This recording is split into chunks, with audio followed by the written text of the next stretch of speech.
Merci, Monsieur le Président. Monsieur le ministre, le vendredi 13 novembre, l'attaque perpétrée par le Maroc sur le territoire du Sahara occidental, à la fois en zone occupée et en zone libre, à l'encontre des manifestants sahraouis, a marqué la fin du cessez-le-feu en vigueur depuis 1991 entre les forces marocaines et le Front Polisario. Cela s'est passé à Guerguerat, lieu dit à côté d'une brèche illégale percée par le Maroc dans le mur qui sépare le Sahara occidental occupé de la Mauritanie et qui permet au Maroc de commercer avec l'Afrique subsaharienne. Cette brèche illégale, c'est une insulte aux accords de cessez-le-feu qu'elle n'aurait jamais dû être maintenue ouverte. Mais les Sahraouis ont été patients et ils ont demandé depuis près de 30 ans que cette situation cesse, sans n'avoir jamais été écoutés. La France, en tant que membre permanent du Conseil de sécurité des Nations Unies, est responsable de cette situation, parce que jamais les obligations du Maroc n'ont été mises en œuvre lorsque ce pays a été condamné pour avoir torturé des prisonniers politiques sahraouis par le Comité contre la torture de l'ONU. Parce que jamais la mission des Nations Unies au Sahara occidental, la MINURSO, n'a englobé la surveillance des droits de l'homme. C'est d'ailleurs la seule mission de l'ONU à ne pas avoir cette prérogative, opposition de la France. Parce que jamais le référendum d'autodétermination n'a été mis en place. Parce que jamais la brèche de Guerguerat n'a été refermée par la MINURSO. Responsabilité ensuite en tant que membre de l'Union européenne, qui a mis en place un accord commercial avec le Maroc, incluant des produits commerciaux du Sahara occidental en toute illégalité, violant l'interdiction du pillage des ressources de ce territoire non autonome. Et d'ailleurs, des condamnations ont eu lieu.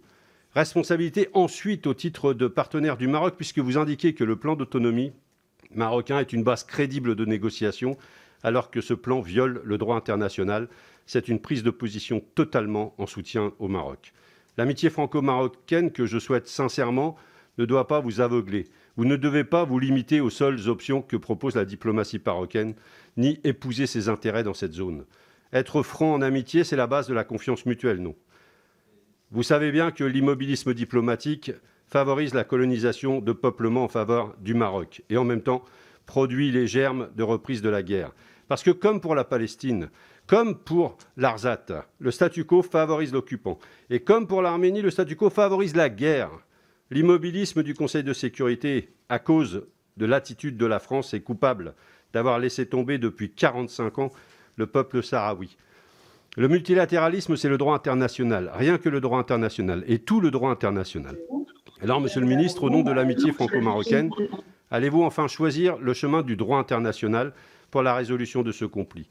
Allez-vous faire en sorte qu'une sortie de crise soit envisagée sous la surveillance du Conseil de sécurité en instaurant ce référendum d'autodétermination promis depuis 1991 ? Et s'il fallait poursuivre l'argumentation, sachez que les ressources, le phosphate, le poisson, les marchés publics, le tourisme, les ressources économiques du Sahara occidental, qui sont nombreuses, attirent les entreprises étrangères, dont les entreprises françaises.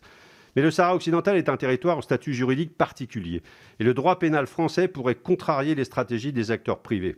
Article 461-26 du Code pénal qui réprime sévèrement le crime de colonisation par peuplement.